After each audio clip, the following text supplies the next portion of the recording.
So of all the jobs that were involved in the building of this cargo trailer conversion, cutting that window in and installing it was the one that I was most apprehensive about.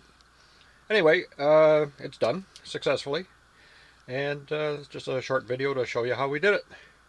Hope you enjoy it.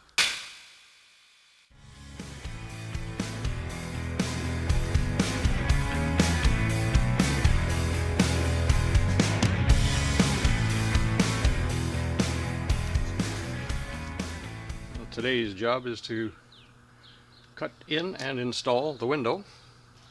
So I've got the outline marked off. I drilled a couple holes from the inside just to make sure that we're getting it in the right location. Hit that one pretty good. This one not too bad. I can go with either here or here, and I'll still have room to clear at the top. So while I'm waiting for my crew to arrive, the grandsons are coming over to lend a hand. I get the window prepped. I've got everything cleaned, and now I'm installing the butyl tape. A couple of layers around there just so there's enough to compress and seal it.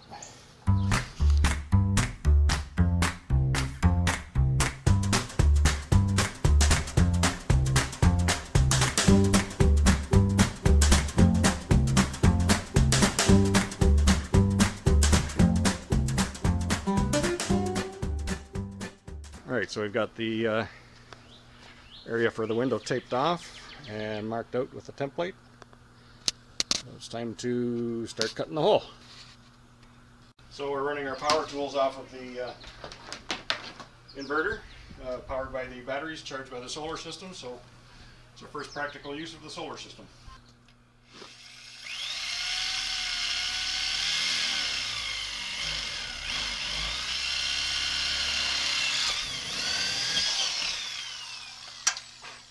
No going back now.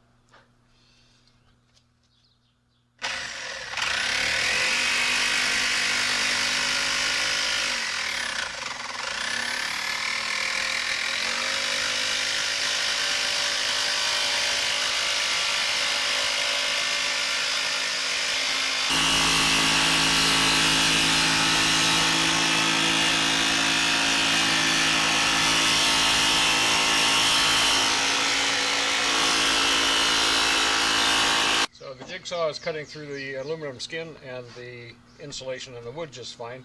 When it gets to the studs, it doesn't want to. Aluminum stud, metal cutting blade, but it broke the blade. So when we get to a stud, we're going to have to use the hacksaw blade.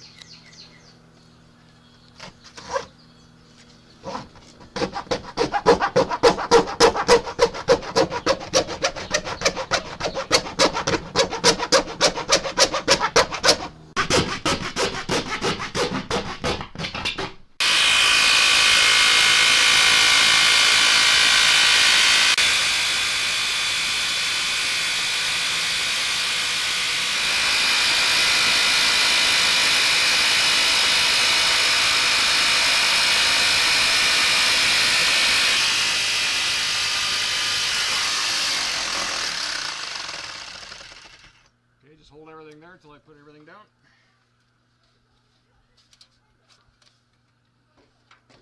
Okay, let the top tip in towards you.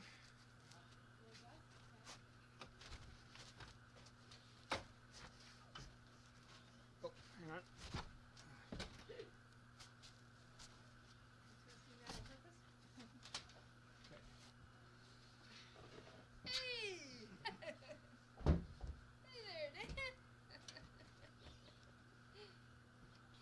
Alright, so the window is cut out.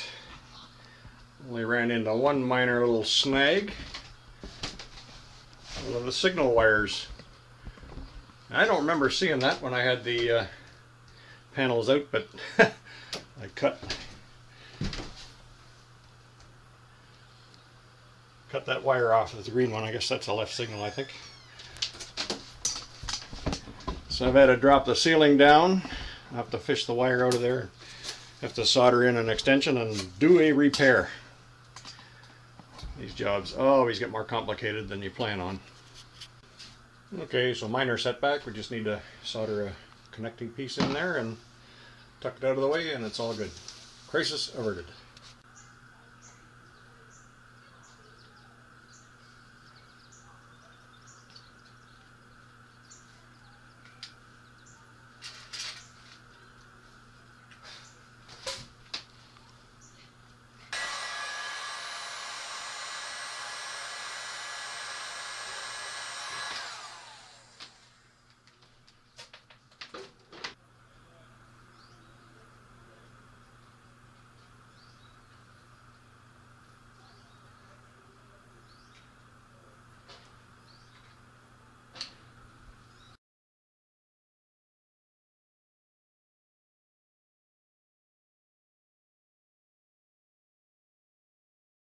Yeah, that is a very thin piece of glass. Hang on a second.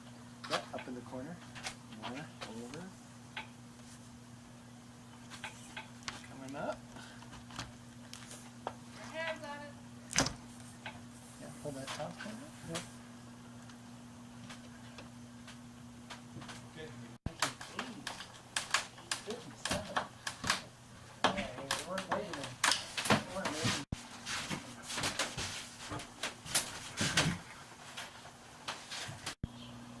Okay, so the butyl tape squeezed out, which is good.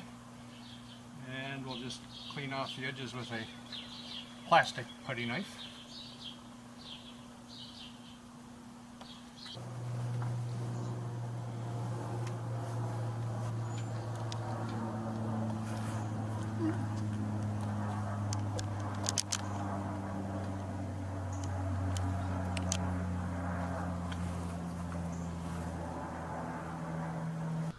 Okay, so I've cleaned up the edge here for about the third time, and we'll see if any more oozes out over the next day or two.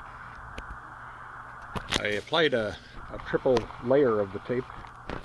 It may have been a little bit excessive, but I wanted to be sure to get it sealed up in this area here, particularly where the panels overlap. So better too much than not enough, I always say.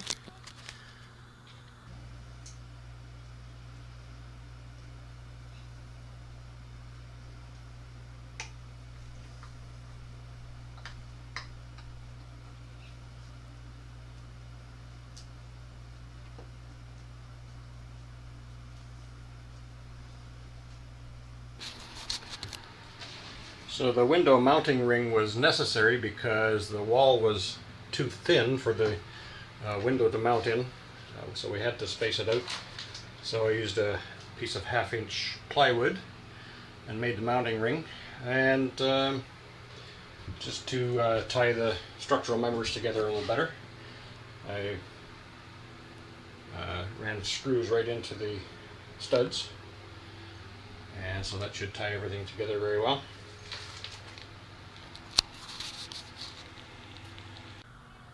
So 2 days after the install, we have more of the butyl tape has worked its way out, which is a good thing. It means all the voids and everything in the inside are getting filled up. So as it oozes out, we just go around with a plastic putty knife and clean up the edge.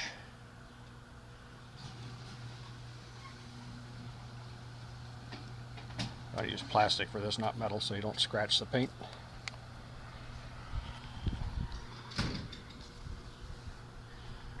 And we'll see whether any more of it oozes out. If not, that makes a nice clean bead there to seal it up.